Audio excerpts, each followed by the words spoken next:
लद्दाख में एलएसी पर भारत चीन के रिश्तों पर जमी बर्फ आखिरकार पिघल ही गए। दोनों देश उस समाधान के करीब पहुंच गए जो भारत चीन में टकराव की आंच पर मुनाफे की रोटी सेकने वालों को परेशान कर सकता है। दरअसल भारत और चीन ने वास्तविक नियंत्रण रेखा यानी कि LAC line of actual control पर 2020 से पहले की तरह पेट्रोलिंग का फैसला ले लिया है। जाहिर है ये एक बहुत बड़ी और भारत के लिए बहुत अच्छी खबर है, क्योंकि प्रधानमंत्री नरेंद्र मोदी कल रूस के कजान जाने वाले हैं, जहां ब्रिक्स समिट में वो शामिल होंगे। उनके साथ इस सम्मेलन में चीन के राष्ट्रपति शी जिनपिंग भी होंगे। कई लोग ये कयास लगा रहे हैं कि इस दौरान दोनों नेताओं में द्विपक्षीय बातचीत भी हो सकती है, जिसका स्टेज भी एलएसी पर इस नए समझौते से करीब करीब तैयार हो चुका है। और ये मंच तैयार हुआ है भारत और चीन के बीच सबसे नए समझौते से। विदेश मंत्रालय के मुताबिक भारत और चीन में एलएसी पर 2020 से पहले की तरह पेट्रोलिंग का समझौता हो गया है, यानी अब दोनों देशों की सेनाएं देप्सांग और डेमचौक से भी पीछे हटेंगी, क्योंकि इससे पहले भारतीय सेना और चाइनीज आर्मी टकराव वाली 6 में से 4 जगहों से पीछे हट चुकी हैं। वो 4 इलाके हैं गलवान घाटी, पैंगोंग सो के उत्तरी और दक्षिणी किनारे, क्योंकि पैंगोंग सो एक लेक है जिस पर दोनों भारत और चीन का कब्जा है। उसके उत्तरी और दक्षिणी किनारे से सेनाएं हट चुकी हैं पहले ही, और गोगरा हॉट स्प्रिंग। सितंबर 2020 से ही भारत और चीन के बीच फुल डिसएंगेजमेंट को लेकर बातचीत जारी थी, जो अब जाकर अंतिम नतीजे पर पहुंच चुकी है। Over the last several weeks, Indian and Chinese diplomatic and military negotiators have been in close contact with each other in a variety of forums, and as a result of these discussions, agreement has been arrived at on patrolling arrangements along the line of actual control in the India-China border areas, leading to disengagement and a resolution of the issues that had arisen in these areas in 2020, and we will be taking the next steps on this. आपको 2020 का वो मंजर याद है जब 15 जून को भारत और चीन की सेना में खूनी झड़प हुई थी। किसी तरह की गोलीबारी तो दोनों ही तरफ से नहीं हुई, लेकिन दोनों देशों के सैनिकों में जमकर हाथापाई हुई। नतीजा ये हुआ कि हमारे एक कर्नल समेत 20 सैनिक शहीद हो गए। लेकिन चीन ने अपने सिर्फ 4 ही सैनिकों की मौत की बात कबूली, जबकि ऑस्ट्रेलिया के अखबार द क्लैक्सन ने इसे चीन का सफेद झूठ बताया। ऑस्ट्रेलियाई अखबार की रिपोर्ट के मुताबिक गलवान में चीन के कम से कम 38 सैनिक मारे गए। जून 2020 में गलवान में भारत और चीन के बीच हुई झड़प 1962 के युद्ध के बाद सबसे बड़ा टकराव था। इसके बाद दोनों देशों के रिश्तों में तनाव बेहद बढ़ गया। दोनों ही तरफ से इस इलाके में 50 से 60 हजार सैनिक आमने सामने आ गए। जाहिर है यह तनाव किसी भी देश के हित में नहीं था। ऐसे में वक्त की नजाकत को समझते हुए भारत और चीन ने झड़प के करीब 3 महीने बाद बातचीत की शुरुआत की। अब कैसे इसके बीच में दोनों पक्षों ने समझौता किया, सबसे नई मीटिंग की बात करें तो इसी साल 25 जुलाई को लाओस के वियंतिनान में आसियान समिट के दौरान दोनों देशों के विदेश मंत्री एस जयशंकर और वांग यी की मुलाकात हुई। इस दौरान एलएसी की कंप्लीट डिसएंगेजमेंट को जल्द से जल्द लागू करने की बात हुई। इससे पहले 4 जुलाई को कजाकिस्तान के अस्ताना में भी दोनों देशों के विदेश मंत्री मिले तो एलएसी पर जारी तनाव को खत्म करने पर बात हुई। दोनों ने इसे किसी भी देश के हित में नहीं बताया। गलवान झड़प के बाद अब तक working mechanism for consultation and coordination on India China border affairs यानी कि WMCC की 31 दौर की बात हो चुकी है, तो कोर कमांडर लेवल की 21 राउंड की बैठकें भी हो चुकी हैं। दोनों देशों के नेतृत्व ने समझदारी दिखाई, सब्र रखा। इतनी लंबी बातचीत लगातार पर्दे के पीछे चलती रही। कई लोग ये भी थे जो कि ताना मार रहे थे, कह रहे थे कि कब लाल आंख दिखाई जाएगी, चीन हमारी जमीन पर कब्जा करके बैठा है। पर लगातार समझदारी से चुपचाप ये बातचीतों का दौर जारी रहा, तब जाकर 2020 से पहले वाली स्थिति बहाली पर अब बात बन चुकी है, क्योंकि टेंशन से किसी को फायदा नहीं है, नुकसान ही है। भारत के प्रधानमंत्री अक्सर कहते हैं कि ये युग युद्ध का नहीं बुद्ध का है, जो शायद अब जाकर चीन को समझ में आया है। चीन को तो यह बात समझ में आ गई है कि टकराव से किसी को कोई फायदा नहीं है, लेकिन अब देखना यह पड़ेगा कि क्या ये बात नई दिल्ली से करीब 11,000 किलोमीटर दूर ओटावा में बैठे कनाडा के प्रधानमंत्री जस्टिन ट्रूडो को समझ में आएगी। अभी तो फिलहाल ऐसा लगता नहीं है, तभी तो वो झूठ पर झूठ बोले जा रहे हैं। हालांकि ये बात वो भी मान चुके हैं कि उन्होंने बिना सबूत भारत पर खालिस्तानी आतंकी निज्जर की हत्या का आरोप लगाया, लेकिन अब उन्हें कनाडा में ही बैठकर भारत के उच्चायुक्त संजय कुमार वर्मा ने जमकर आईना दिखाया। संजय वर्मा की सुरक्षा को खतरा देखते हुए भारत सरकार ने उन्हें वापस बुला लिया, लेकिन देश वापसी से पहले उन्होंने कनाडा के ही टेलीविजन चैनल CTV पर बैठ करके कनाडा का ही कच्चा चिट्ठा खोल दिया। 26 मिनट के इस इंटरव्यू में उन्होंने कनाडाई PM ट्रूडो के हर एजेंडे का माकूल जवाब दिया। कनाडा में भारत के उच्चायुक्त रहे संजय कुमार वर्मा का ये इंटरव्यू अब पूरी दुनिया में वायरल है। सोशल मीडिया से लेकर दबी जबान तक लोग यही कह रहे हैं कि भारतीय विदेश सेवा के इस अधिकारी ने कनाडाई PM के प्रोपेगेंडा को बेनकाब कर दिया, उनके खालिस्तानी एजेंडे को ध्वस्त कर दिया। तो पहले कनाडाई टीवी चैनल CTV पर भारत के उच्चायुक्त संजय कुमार वर्मा के 26 मिनट लंबे इंटरव्यू की 10 बड़ी बातें समझिए, फिर आपको उनके जवाबों की वो स्ट्राइक भी दिखाएंगे जिसने जस्टिन ट्रूडो के खालिस्तानी एजेंडे की पोल खोल दी। संजय वर्मा ने दो टूक कहा कि कनाडा में खालिस्तानियों को हर वक्त बढ़ावा दिया जा रहा है। इससे एक कदम और आगे जाकर उन्होंने ये भी आरोप लगा दिया कि कुछ खालिस्तानी चरमपंथी और आतंकवादी कनाडा की खुफिया सेवा यानी कि CSIS के जासूस हैं। उन्होंने ये कहा कि कनाडा में बैठे खालिस्तानी भारत की संप्रभुता और अखंडता को तोड़ने की साजिश में जुटे हैं। संजय वर्मा ने साफ लहजे में कहा, भारत को तोड़ने की कोशिशों में जुटे खालिस्तानी चरमपंथी कनाडाई नागरिक हैं और किसी भी देश को अपने नागरिकों को दूसरे देश की संप्रभुता को चुनौती देने की इजाजत नहीं देनी चाहिए। भारतीय उच्चायुक्त ने खालिस्तानी आतंकी हरदीप सिंह निज्जर की हत्या में उन पर लगाए सारे आरोप से इनकार कर दिया। उन्होंने कहा, हमारा इसमें कोई हाथ नहीं है, निज्जर की हत्या हुई, ये बुरी बात है, पर हमारा इससे कोई सरोकार नहीं है। उन्होंने भारत का पक्ष एक बार फिर दोहराया कि निज्जर हत्याकांड में कनाडा ने कोई भी सबूत, एक भी सबूत नहीं पेश किया है और ये भी कहा कि जो भी जस्टिन ट्रूडो या मेलेनी जो कि उनके विदेश मंत्री हैं, जो भी वो इल्जाम लगा रहे हैं, वो सिर्फ और सिर्फ राजनीति से प्रेरित है। इतना ही नहीं, निज्जर भले ही भारत का मोस्ट वांटेड था, आतंकी था, लेकिन उसकी हत्या पर भारतीय उच्चायुक्त ने अफसोस जताया। उन्होंने कहा कि हत्या किसी की भी हो ये दुखद है, पर आरोप अगर आप हम पर लगा रहे हैं तो कुछ सबूत तो दिखाइए। संजय वर्मा ने कनाडा के उस आरोप का भी जवाब दिया जिसमें भारतीय उच्चायोग पर खालिस्तानियों की जासूसी की बात कही गई थी। इस पर उन्होंने बिना अगर बिना मगर के कहा कि कनाडा में खालिस्तानियों की निगरानी भारत के राष्ट्रीय हित का मामला है, पर ये वो कोई चोरी छुपे नहीं बल्कि खुल्लम खुल्ला करते हैं। अखबारों को देखते हैं, सोशल मीडिया पोस्ट पढ़ते हैं और वो देखते हैं कि ये चरमपंथी आखिर कनाडा में बैठ करके भारत के खिलाफ क्या साजिश कर रहे हैं। इस बात का आकलन वो खुल करके करते हैं। उन्होंने भारतीय उच्चायोग पर खालिस्तानी आतंकियों की निगरानी के आरोप को कनाडा के नेताओं का नौसिखियापन भी करार दे दिया। भारत वापसी से पहले उच्चायुक्त संजय वर्मा ने कनाडा के प्रधानमंत्री जस्टिन ट्रूडो को खूब सुनाया। कनाडाई टीवी चैनल पर बैठ के ही कनाडा के कुछ नेताओं की क्लास लगा दी।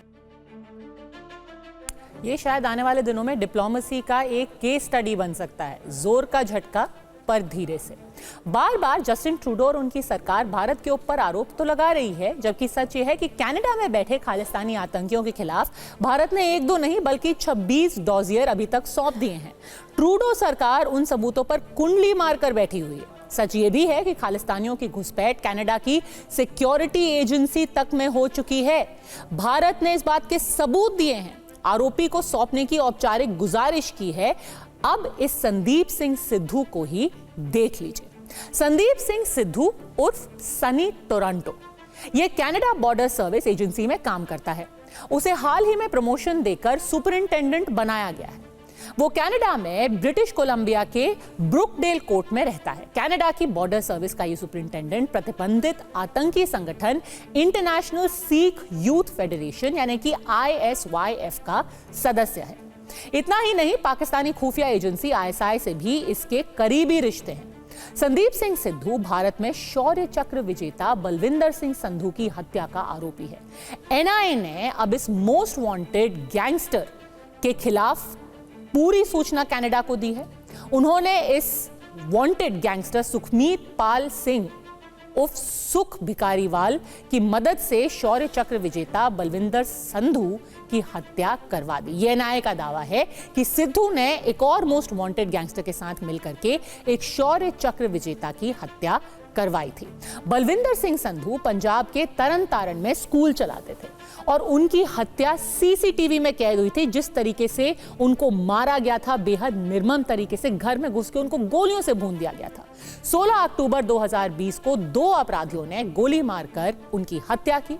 पंजाब पुलिस की शुरुआती जांच में पता चला कि पाकिस्तान में बैठे खालिस्तानी आतंकी लखविंदर सिंह रोडे और पाकिस्तानी खुफिया एजेंसी ISI ने यह हत्या करवाई थी। इस मर्डर को गुरदासपुर के गैंगस्टर सुखमीत पाल सिंह के जरिए अंजाम दिया गया। बाद में NIA ने इसका जांच का जिम्मा संभाला तो इसमें कनाडा की बॉर्डर पुलिस के खालिस्तानी आतंकी संदीप सिंह सिद्धू का नाम भी सामने आया। आखिर भारत के सपूत बलविंदर सिंह संधू खालिस्तानियों की आंख की किरकिरी क्यों बने, उसे भी समझ लीजिए आप। पंजाब में जब आतंकवाद चरम पर था तब संधू ने बेखौफ होकर के आतंकियों से लोहा लिया। वो खालिस्तान के खिलाफ मुखर आवाज थे। 1993 में बलविंदर को उनकी पत्नी और भाई भाभी समेत शौर्य चक्र से सम्मानित किया गया। शौर्य चक्र शांति काल में सर्वोच्च सेवा और बलिदान के लिए दिया जाता है। भारत के वीर सपूत बलविंदर सिंह संधू के कातिल कनाडा के पुलिस अधिकारी ही क्यों ना हो, कानून के डंडे से बचेंगे नहीं। खालिस्तानी आतंकी चाहे जहां रहे, भारतीय कानून के हाथ उन तक पहुंचेंगे। अब देखिए ना, दिल्ली में CRPF स्कूल के पास ब्लास्ट में भी खालिस्तानी एंगल सामने आया है। रोहिणी के प्रशांत विहार में CRPF स्कूल के बाहर धमाका कैसे हुआ, किस चीज से हुआ और किसने किया, जांच एजेंसियां इसकी तफ्तीश में जुटी हैं। इस ब्लास्ट की जांच 4 एंगल से की जा रही है। पहला, क्या ये किसी की शरारत थी? दूसरा, क्या ब्लास्ट के पीछे नक्सलियों का हाथ है? तीसरा, क्या इस धमाके का खालिस्तानी लिंक है? क्योंकि विस्फोट के तुरंत बाद सोशल मीडिया में एक पोस्ट वायरल हुआ जिसमें खालिस्तानी संगठन जस्टिस लीग इंडिया की तरफ से इसकी जिम्मेदारी लेने का दावा किया गया। और चौथा, क्या इस धमाके में कोई पाकिस्तानी टेरर एंगल है? यानी कि जिस खालिस्तानी आतंक को अभी भी कनाडा मानने को तैयार नहीं है, जिसका सबूत बार बार भारत उनको दे रहा है, वो अभी भी जीवंत है। इसका शायद एक उदाहरण अभी स्कूल के बाहर हुआ ब्लास्ट है। पाकिस्तान में ओसामा बिन लादेन मारा जाए या गाजा में याह्या सिनवार, कनाडा के नेता उस बात की वाहवाही करते नहीं थकते। लेकिन जब उन्हीं के देश में एक आतंकी मारा जाए जिससे भारत सरकार का कोई लेना देना ना हो, तो कनाडाई सरकार को मिर्ची लग जाती है।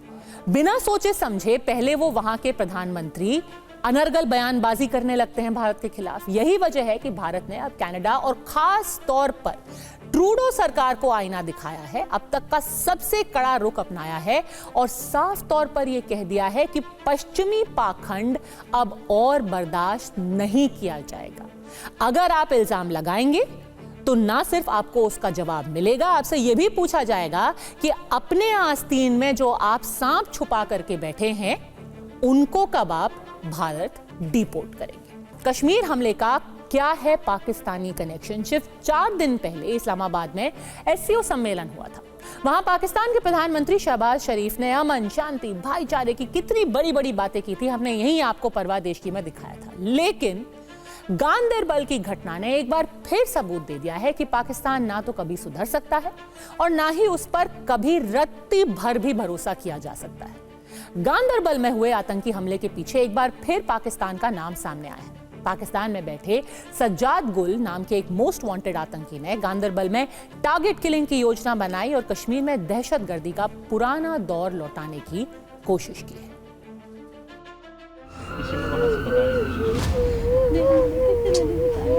पूरी रात हम 8:30 बजे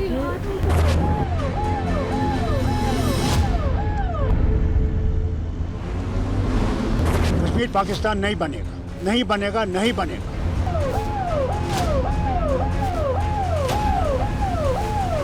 खतरे और चुनौतियां कितनी भी बड़ी हो, हमारे जवानों के अडिग प्रण के सामने वो टिक नहीं पाएगी।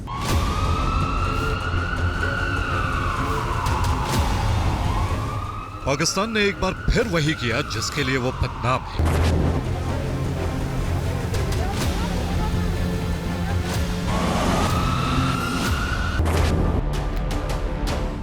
चार दिन पहले इस्लामाबाद में एससीओ की बैठक में शांति, भाईचारे और पड़ोसी से रिश्ते बेहतर करने की दुहाई दी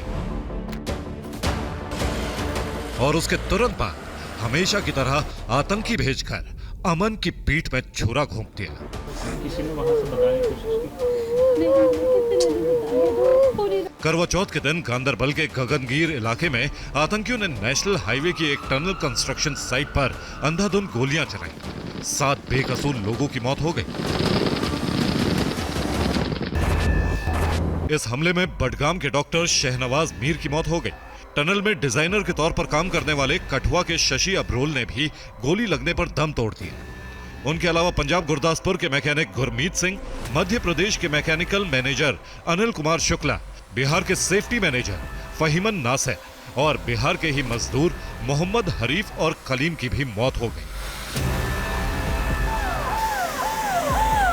इनके अलावा आतंकी हमले में 5 मजदूर बुरी तरह से घायल भी हुए हैं। सभी मजदूर केंद्र सरकार की तरफ से चल रहे सुरंग प्रोजेक्ट में काम कर रहे थे। हमले के तुरंत बाद सुरक्षा बलों ने पूरे इलाके को घेर लिया। शुरुआती जांच हुई तो एक बार फिर आतंकियों का कनेक्शन पाकिस्तान से निकला। इसके बाद पाकिस्तान के साथ बातचीत की हिमायत करते रहे नेशनल कॉन्फ्रेंस के मुखिया और जम्मू कश्मीर के पूर्व मुख्यमंत्री फारूक अब्दुल्ला के सब्र का बांध टूट गया। देखिए, ये बहुत ही दर्दनाक वाक़ा है। कई गरीब मजदूर जो अपनी कमाई के लिए यहाँ आते हैं और फिर ख़ानदान के लिए भी कुछ पैसा भेजते हैं, उन बेचारों को इन दरिंदों ने कल शहीद कर दिया। मैं पाकिस्तान के हुक्मरानों से ये कहना चाहता हूँ, अगर वो सचमुच हिंदुस्तान से दोस्ती चाहते हैं तो फिर ये बंद कीजिए। कश्मीर पाकिस्तान नहीं बनेगा, नहीं बनेगा, नहीं बनेगा। आतंकी हमले की जिम्मेदारी लश्कर-ए-तैयबा के संगठन द रेजिस्टेंस फ्रंट यानी टीआरएफ ने ली है। आतंकवादियों ने यह हमला तब किया जब गांदरबल के सुरंग प्रोजेक्ट पर काम कर रहे कर्मचारी और मजदूर देर शाम को अपने कैंप में लौट रहे थे। टीआरएफ चीफ शेख सज्जाद गुल इस हमले का मास्टरमाइंड था। सूत्रों से ऐसी खबरें हैं कि आतंकियों ने यहां 1 महीने तक रेकी की थी। कंस्ट्रक्शन साइट पर कौन कब कितने बजे आता है, कितने देर काम करता है, कहां का रहने वाला है, इसमें कितने लोकल और कितने गैर कश्मीरी हैं, सबकी जानकारी जुटाई। हमले को लेकर गृह मंत्री अमित शाह ने कहा कि इस घिनौने हमले में शामिल लोगों को बख्शा नहीं जाएगा। ये सभी खतरे हमारे सामने चुनौती बनकर खड़े हैं, परंतु मैं आज यहां से देश की जनता को आश्वस्त करना चाहता हूं, खतरे और चुनौतियां कितनी भी बड़ी हो, हमारे जवानों के अडिग प्रण के सामने वो टिक नहीं पाएगी। देश सुरक्षित रहेगा, आगे बढ़ता रहेगा और अपने लक्ष्यों को प्राप्त कर रहेगा। हमले के बाद गांदरबल और गगनगीर के जंगलों में रात से सर्च ऑपरेशन चलाया जा रहा है। सुरक्षा बल हाई अलर्ट पर है और नेशनल इंटेलिजेंस एजेंसी यानी एनआईए की टीम चप्पे चप्पे पर आतंकियों की तलाश कर रही है। Bureau report, TV9 Bharatvarsh.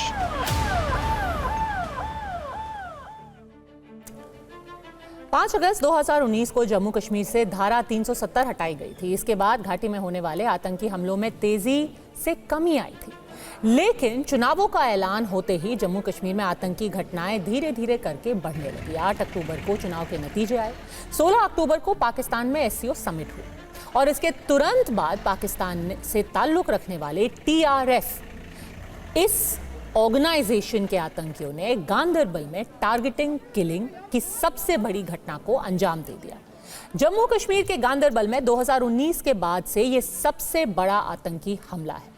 Ganderbal Jammu Kashmir के मुख्यमंत्री का विधानसभा क्षेत्र है। यहां टारगेट किलिंग करके पाकिस्तानी आतंकी एक बार फिर पूरी कश्मीर घाटी में खौफ फैलाना चाहते हैं, लेकिन आतंकी भूल गए हैं कि उन्हें इस कायराना हरकत का करारा जवाब मिलेगा। पाकिस्तान मुर्दाबाद, पाकिस्तान मुर्दाबाद, पाकिस्तान मुर्दाबाद। निहत्थे लोगों पे ये जो पाकिस्तान करवा रहा है, इस पे हम पुरजोर से हम इसकी निंदा करते हैं। पाकिस्तान पे एक और सर्जिकल स्ट्राइक की जाए और जल्द से जल्द की जाए। गांदरबल में हुआ आतंकी हमला किसने किया, क्यों किया, इसकी तो छानबीन हो ही रही है, लेकिन इससे ज्यादा जरूरी यह देखना है कि यह आतंकी हमला कहां हुआ। आतंकियों ने गांदरबल में 7 बेगुनाहों की टारगेट किलिंग क्यों की? जम्मू कश्मीर के मुख्यमंत्री उमर अब्दुल्ला 2 सीटों से चुनाव लड़े थे, बडगाम और गांदरबल। उमर अब्दुल्ला दोनों ही जगह से जीते थे, इसलिए उमर अब्दुल्ला ने बडगाम सीट से इस्तीफा दे दिया है। यानी अब गांदरबल से चुना गया विधायक जम्मू कश्मीर का मुख्यमंत्री। गांदरबल सीट नेशनल कॉन्फ्रेंस और अब्दुल्ला परिवार के लिए पारंपरिक गढ़ मानी जाती है। यहां हाल के सालों की सबसे बड़ी टारगेट किलिंग करके टीआरएफ के आतंकियों ने घाटी में एक बार फिर डर का माहौल बनाने की कोशिश की। गांदरबल कश्मीर घाटी की उन चंद जगहों में से एक है जहां आतंकी ज्यादा सक्रिय नहीं रहे, लेकिन इस बार पाकिस्तान से आए आतंकियों ने बेगुनाहों का खून बहाने के लिए सोच समझकर गांदरबल को चुना है, जिससे लंबे समय के बाद घाटी में शांति भंग की जा सके और वही पुराना खौफ का माहौल बनाया जा सके। जम्मू कश्मीर के उपराज्यपाल मनोज सिन्हा ने साफ साफ कहा है कि हमले में शामिल 2 आतंकी एफटी यानी फॉरेन टेररिस्ट थे। 2 लोग मुंह छिपा करके, और जो संभावित रूप से समझ में आया है कि वो दोनों एफटी थे। आतंकियों ने हमले के लिए गांदरबल को ही चुना क्योंकि कश्मीर में लोकतंत्र की जीत पर पाकिस्तान की सेना और आतंकी भड़के हुए। जम्मू कश्मीर में मजबूत लोकतंत्र की वापसी इस वक्त आतंकियों को और पाकिस्तान को बहुत ज्यादा चुभ रही। पाकिस्तान की सरकार और सेना दोनों के बीच कोई तालमेल नहीं। कर्ज और कंगाली में डूबी पाकिस्तान की शहबाज सरकार भारत के साथ संबंध बहाली की गुहार लगा रही है, लेकिन पाकिस्तान की सेना ने आतंकियों को घाटी में दहशत फैलाने के काम पर लगा रखा है। पाकिस्तान के पाले पोसे आतंकी इसलिए भी परेशान हैं क्योंकि उन्होंने कई दशक तक दहशतगर्दी फैलाकर घाटी में लोगों को मतदान प्रक्रिया से दूर कर दिया था। घाटी के चुनावों में मुश्किल से ही कोई वोट डालने निकलता था, लेकिन इस बार लोग अभय होकर घरों से निकले। रिकॉर्ड तोड़ मतदान हुआ। कश्मीर के मतदाताओं ने अपने वोट से अपना मुस्तकबिल चुना।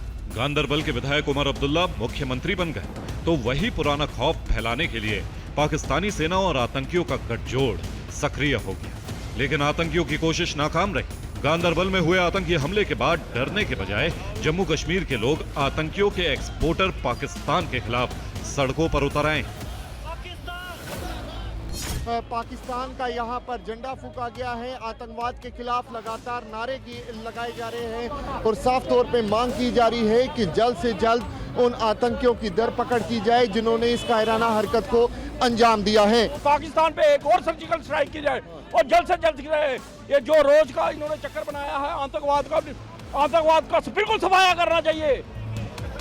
सुना आपने, अब जम्मू कश्मीर के लोगों के मन में बदले की ज्वाला जल रही है। आंखों में आंसू के साथ अंगारे भी हैं, दिल में गम भी है और गुस्सा भी है, और ये सब कुछ उन आतंकियों को लेकर जो पाकिस्तान के पैसे पर पलते हैं और कश्मीर में आए नए बदलाव के दुश्मन बन गए हैं। गांदरबल को दहलाने वाले टीआरएफ आतंकियों की तलाशी के लिए बीती रात से ही गगनगीर के जंगलों में सर्च ऑपरेशन चलाया जा रहा है।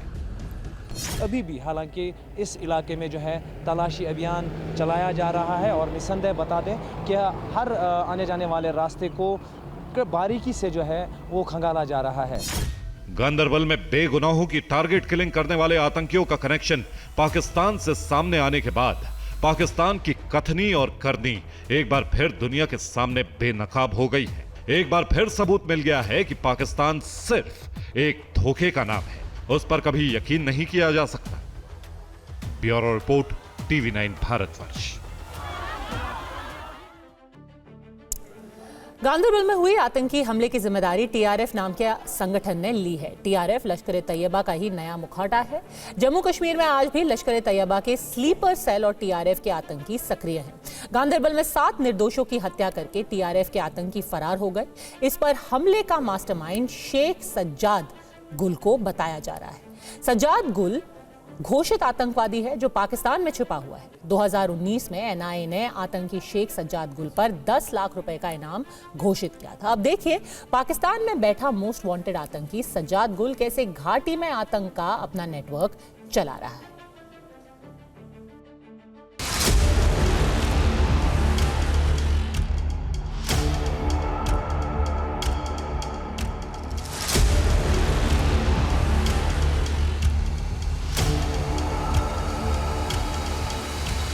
16 अक्टूबर को विदेश मंत्री एस जयशंकर ने पाकिस्तान की राजधानी में खड़े होकर कहा था कि आतंकवाद, कट्टरवाद और अलगाववाद जैसे शैतान जब तक जिंदा हैं, तब तक भाईचारे की बातें बेमानी। विदेश मंत्री ने जो कहा वो 100% सटीक साबित हुआ।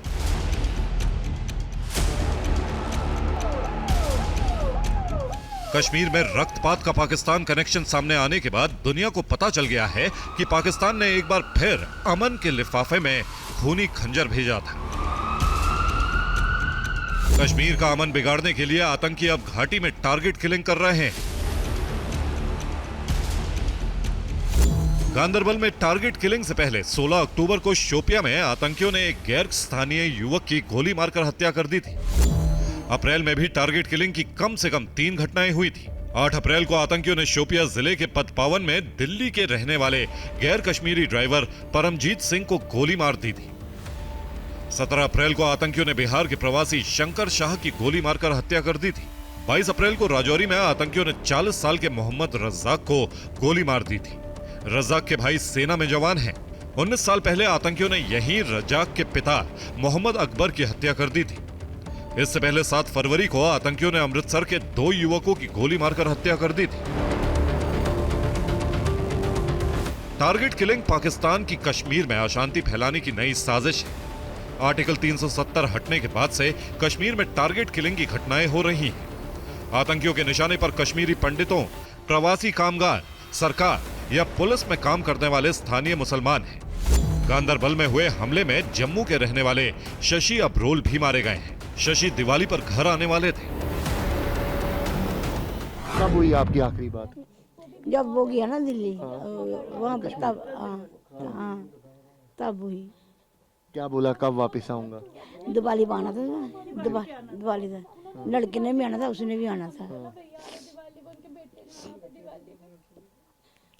ये तो पता नहीं, हमें नहीं पता चला।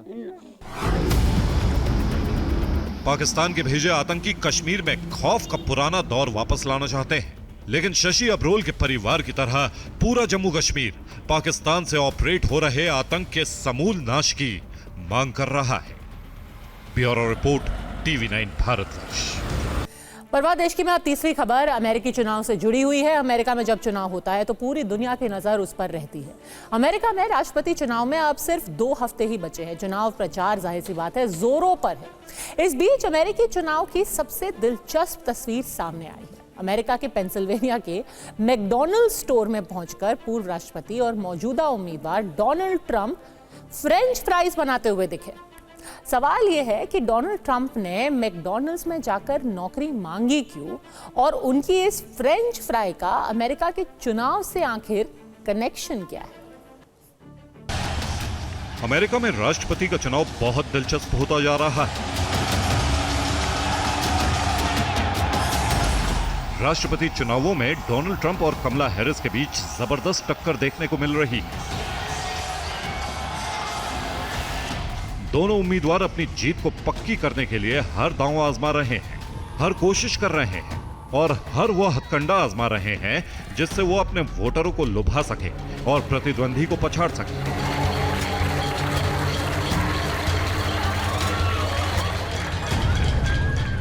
चुनाव प्रचार के मामले में ट्रंप और कमला हैरिस कभी एक दूसरे से 2 कदम आगे निकल जाते हैं तो कभी 2 कदम पीछे रह जाते हैं।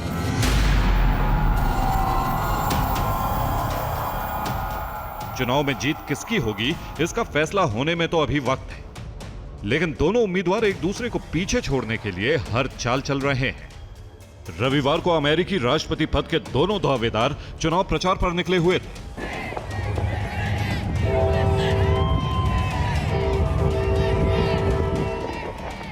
इस दौरान डोनाल्ड ट्रंप ने अपने प्रतिद्वंदी कमला हैरिस के खिलाफ जो दांव चला वो ट्रंप के लिए भी अब तक का अनोखा चुनाव प्रचार था।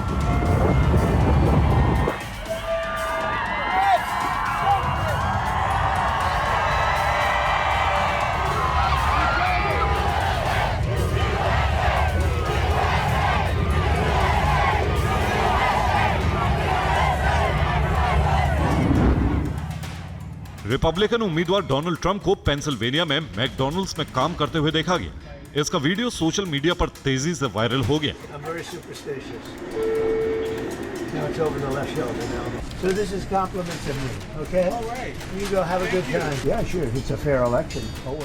इस दौरान ट्रंप शर्ट और टाई के ऊपर एप्रन पहने हुए दिखे।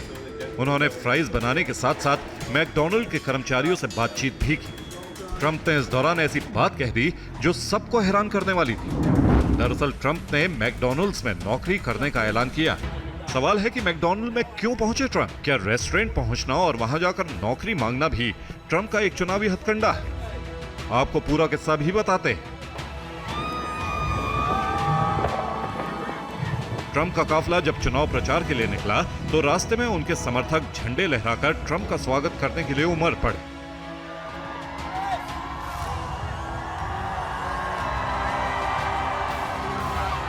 पेंसिल्वेनिया में मैकडी के स्टोर में पहुंचते ही ट्रंप ने चुनाव प्रचार का जो तरीका आजमाया वो वहां मौजूद सभी लोगों के लिए एक आश्चर्य था। ट्रंप ने रेस्टोरेंट के मैनेजर से नौकरी की बात की और अपना वेतन बताने को भी कहा। रेस्टोरेंट मैनेजर से जब ट्रंप की बातचीत हो गई तो उसके बाद उन्हें फ्रेंच फ्राइज तलना सिखाया गया। लेकिन ट्रंप जो करने आए थे और जो प्लान उनके दिमाग में चल रहा था, आखिर उसे उन्होंने जाहिर कर दिया। काम सीखते सीखते ट्रंप ने अपनी प्रतिद्वंदी कमला हैरिस को झूठी करार दे दी। अब तो आपके भी समझ में आ गया होगा कि ट्रंप किस लिए रेस्टोरेंट में आए थे और उनका मकसद क्या था। असल में यहां भी ट्रंप को कमला हैरिस पर निशाना साधना था, जो वो पूरे चुनाव प्रचार के दौरान करते आ रहे हैं। आमतौर पर चुनाव प्रचार के दौरान प्रतिद्वंदी एक दूसरे पर निशाना साधते हैं, आरोप लगाते हैं और उनकी नीतियों और बयान पर सवाल उठाते हैं। लेकिन अमेरिकी चुनाव में उम्मीदवार हर तड़का लगा रहे हैं। सवाल है कि क्या ट्रंप का मैकडॉनल्ड वाला दांव काम आएगा? ट्रंप के इस दांव से कमला हैरिस के चुनाव अभियान पर आखिर कितना फर्क पड़ा है? कमला हैरिस ने ट्रंप को उच्च वर्ग का अमेरिकी कहा था। कमला ने अपने छात्र जीवन में मैकडॉनल्ड्स में फ्रेंच फ्राइज बेचने का जिक्र किया था। कमला हैरिस ने कहा था कि ट्रंप मध्यम वर्ग के जीवन को नहीं समझते। असल में ट्रंप ने रेस्टोरेंट में जाकर कमला के उसी बयान का जवाब दिया है।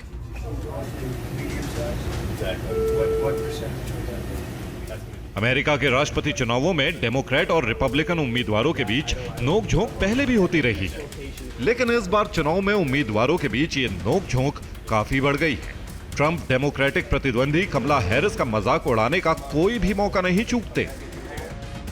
अमेरिका की उपराष्ट्रपति और डेमोक्रेट उम्मीदवार कमला हैरिस भी जोर शोर से चुनाव प्रचार में जुटी है। वो लगातार लोगों से डोनाल्ड ट्रंप को दोबारा राष्ट्रपति नहीं चुनने की अपील कर रही हैं।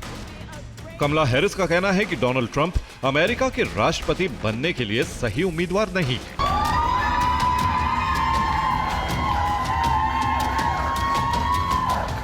कमला हैरिस किसी प्रमुख अमेरिकी दल के लिए राष्ट्रपति पद की उम्मीदवार बनने वाली पहली अश्वेत महिला है। अब बात आसमान में भारत की उस उड़ान की जो पीएम मोदी की महत्वाकांक्षी योजनाओं में शुरू से ही सबसे ऊपर रही है। उड़ान योजना के 8 साल पूरे हो चुके हैं। इस योजना से देश के एविएशन सेक्टर में बहुत बड़ा बदलाव आया है। बीते एक दशक में घरेलू हवाई यात्रियों की संख्या दोगुनी हो चुकी है। इसके अलावा देश में एयरपोर्ट्स की तादाद भी काफी बढ़ गई है। ये सब कैसे मुमकिन हुआ? कैसे वो लोग जो कि हवाई चप्पल पहनते थे अब हवाई यात्रा कर रहे हैं? देखिए इस रिपोर्ट में। जो सामान्य व्यक्ति हवाई चप्पल पहन करके घूमता है वो मुझे हवाई जहाज में दिखना चाहिए, ये मेरा सपना है। महज कुछ बरसों पहले तक आम आदमी के लिए हवाई जहाज में सफर एक सपना था, लेकिन एक योजना ने ये ख्वाब पूरा कर दिया। इस योजना का नाम है उड़ान। उड़ान यानी सपनों के उड़ान की एक ऐसी दास्तान जिसमें हवाई चप्पल पहनने वाला आम आदमी अब हवाई सफर कर रहा है। इस महत्वाकांक्षी योजना के 8 साल पूरा होने पर प्रधानमंत्री नरेंद्र मोदी ने सोशल मीडिया प्लेटफॉर्म एक्स पर एक पोस्ट में कहा, आज हम उड़ान योजना के 8 वर्ष पूरे होने का जश्न मना रहे हैं। ये एक ऐसी पहल है जिसने भारत के एविएशन सेक्टर को बदल दिया है। ये सच है कि उड़ान योजना ने हवाई यात्रा की दुनिया को पूरी तरह बदल दिया है। इस योजना से टियर 2 और टियर 3 शहरों के नागरिकों के हवाई यात्रा का सपना साकार हो रहा है। उड़ान योजना के 8 साल पूरे होने पर नागरिक उड्डयन मंत्री राम मोहन नायडू ने एक प्रेस कॉन्फ्रेंस के दौरान इसे एक क्रांतिकारी योजना बताया और कहा कि केंद्र सरकार अगले 10 साल में उड़ान योजना के तहत रीजनल कनेक्टिविटी को और बढ़ाने पर काम कर रही है। Udan scheme has been a revolutionary scheme in civil aviation, and it came out from the thought process of our Honorable Prime Minister Narendra Modi ji, who wanted to democratize air travel. He wanted more people to have access to air travel in India, and it has been a step-by-step approach where we started by creating new airports in the country, and which has led to building up of almost doubling the airports from 2014 to 24, from 74 to 157. नागरिक उड्डयन मंत्रालय के मुताबिक देश में मुश्किल जगहों पर एयरपोर्ट बनाए गए हैं। सरकार का लक्ष्य साल 2047 तक 350 एयरपोर्ट शुरू करना है। उड़ान के तहत 601 नए एयर रूट ऑपरेशनल हुए हैं। 1,44,00,000 मुसाफिर उड़ान के तहत लाभ उठा चुके हैं। 2,84,000 फ्लाइट्स अब तक उड़ान भर चुकी हैं। नागरिक उड्डयन मंत्रालय के मुताबिक उड़ान योजना से हवाई यात्रा के अलावा एविएशन सेक्टर से जुड़े कारोबार को भी बढ़ावा मिला है, जिसमें रीजनल एयरलाइंस को काफी लाभ पहुंचा है। सरकार इस योजना को इतना किफायती बनाना चाहती है ताकि छोटे से छोटे शहर का आदमी भी आसानी से हवाई यात्रा कर सके। साथ ही सरकार एयर सर्विसेज ऐसी जगहों पर भी उपलब्ध कराना चाहती है जहां फ्लाइट्स कम हैं या फिर उपलब्ध नहीं है। We are envisioning the Udan scheme for furthermore 10 years. We want to take it forward for 10 years because in the next 5 years we are planning to start 50 more airports or enhance the capacity of the existing airports, and up to 2047, which is the Viksit Bharat plan by our Honorable Prime Minister, we feel that we have the capacity to increase the airports to increase to more than 200. What we have 157 today, we can take it up to 350. Regional connectivity को बढ़ाने के लिए 72 हवाई अड्डों को जोड़ने का लक्ष्य रखा गया है। इसमें कम सर्विस वाले हवाई अड्डे शामिल हैं। इसके तहत लगभग 500 किलोमीटर की 1 घंटे की यात्रा के लिए हवाई किराया 2,500 रुपए है। भारतीय एयरलाइंस ने अगले 10 से 15 सालों में डिलीवरी के लिए 1,000 से ज्यादा विमानों के ऑर्डर दिए हैं। इसमें लगभग 800 विमानों की मौजूदा फ्लीट में बढ़ोतरी हुई है।